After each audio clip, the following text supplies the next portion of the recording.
Brian Little.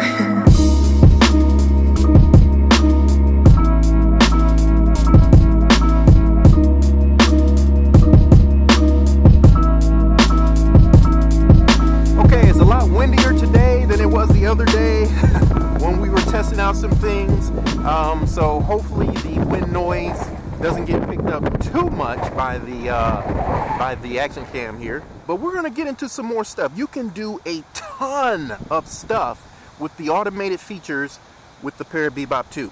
First off, let me show you this. Make sure you turn on hand launch if that's something you think you would use, and I'm going to explain why you would use it. I'm going to do it here. Now, a lot of people think hand launch is a gimmick. It is not a gimmick. Now, let's say you're in tall grass or brush or at the beach and there's sand here on the ground. You don't want to launch from that material, okay? From that type of surface, I should say. So you're going to hand launch it. So it makes a ton of sense to use this. So I'm going to go ahead and hand launch. Now, once you turn it on there, you'll see the option for hand launch appear on the app when you pick the drone up. What I recommend you do is set the controller down, tap on hand launch. Uh-oh, what happened? Let's try it again. Tap on hand launch and throw it in the air. It's as simple as that, okay? And it is cool to do it. So what? Okay, now, I'm going to show you what you call magic dronies. You access the magic dronies from the follow me screen. So turn on follow me, select your subject. I'll just select myself because we're out here at the park. There aren't really any objects out here to focus on. You could do that. I actually tried using this tree, but I think because the tree isn't completely solid, the Bebop lost it. It just didn't work well at all. Okay, so we're gonna hit follow. Now wait till you see it's turned to green there, and click on that, and it's saying the drone isn't far enough, so let me back up some. Okay. All right, now next to the red record button, you'll see that icon. Tap on it, and then there are your magic dronies. Now, again, the Bebop 2 doesn't have side, front, or back sensors. It only has a sensor on the bottom. So you need to make sure you are very aware of the surroundings, because as it's going to do its maneuvers, it won't stop if it comes close to a tree or some type of object. All right, so the most obvious one here is orbit. Let's start an orbit. Now, if you want to cancel the magic droney, and let me show you that again, just give the controller an input, and it'll stop. Okay, so that's good, right? Let me bring it back over here. I'm going to give it a little altitude here. We're going to orbit. Now, when you do the magic droney, it's going to do its function, and then it will stop. So you're going to get one revolution, and it'll stop. Now, with the cameraman feature, you can orbit indefinitely because you're controlling it.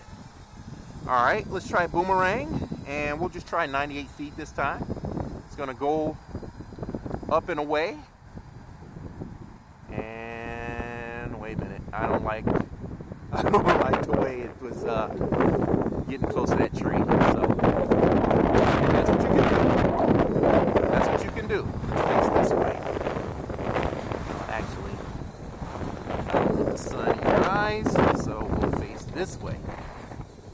I think that's good. All right. I'm going to take it up a little bit. All right, let's do boomerang, 98 feet. And this is your, this is the droney that we're all accustomed to seeing. And then when it's done, it's going to come back. That's the boomerang. So it goes up, and it's going to come back. And now I haven't been able to test this on an object yet. I really want to test this feature on an object, and I'll maybe I'll do that and do an update video or something. I don't know. Okay, tornado.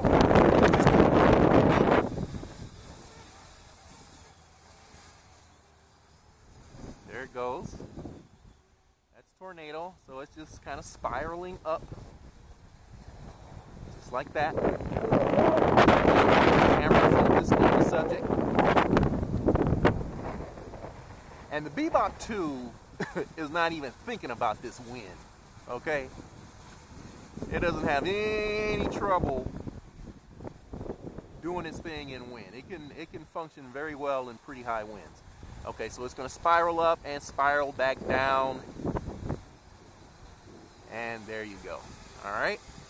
Now we have one more to do. It's parabola or parabola, however you want to say it.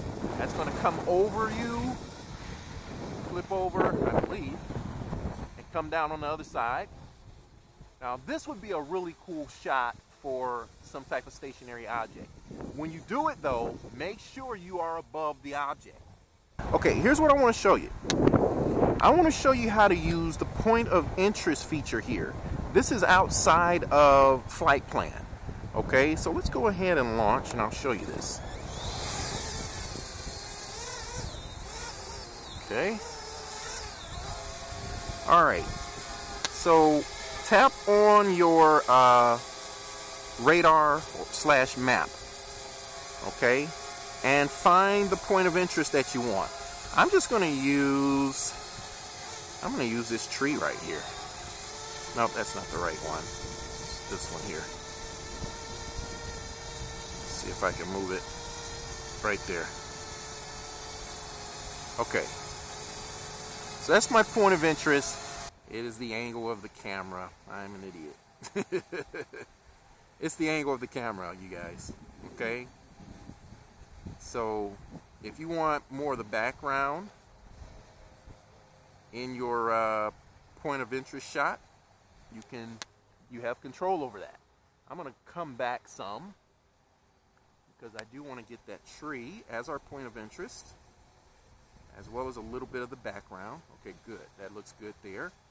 And I'm going to reposition the point of interest to there. All right, let's try this again. And I'm just pitching right.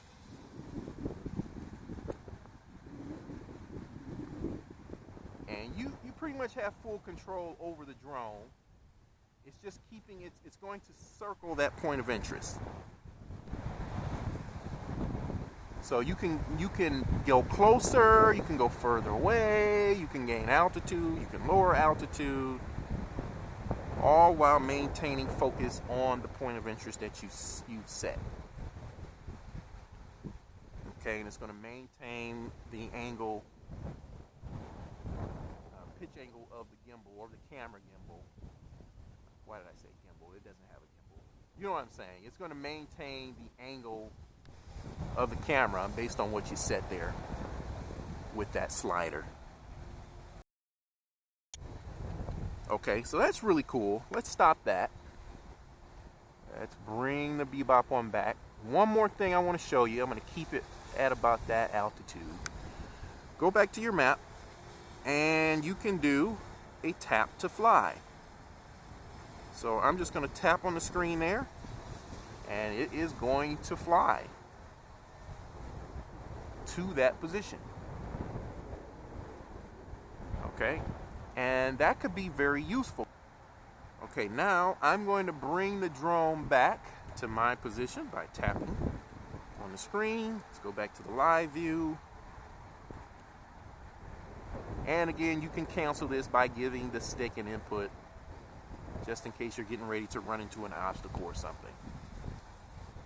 Okay? Cool features, no? I think so.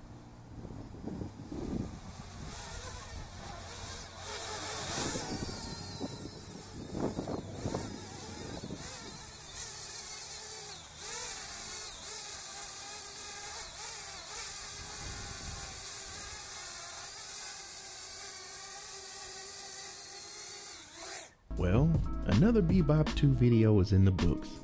We have pretty much covered everything about this drone in this review series. Make sure to go back and watch the other videos if you haven't already, and you should end up with a pretty thorough idea of what this drone is all about. Now, just like all other drones, the Bebop 2 is not without its faults. The video crop gets all jacked up when the camera is at a steep angle or when pointing directly facing downward while flying fast or making abrupt movements. Doesn't happen all the time, but you have to get familiar with how to avoid it. And you will get some video feed dropouts from time to time, depending on where you're flying. This only happens to me when I'm at a park near development or if I'm flying in a residential area, basically high interference locations. Just know that you could lose video for a split second or longer sometimes. But if it happens, especially out at distance, don't panic because return to home will kick in and the Bebop 2 will fly back to you. Alright, let me know if you found this review series useful. Please subscribe and click the bell if you haven't already. That way you'll know when I upload new videos, which I do all of the time. Until we meet again, be good to somebody and be good to yourself. I'll see you in the next one. Later.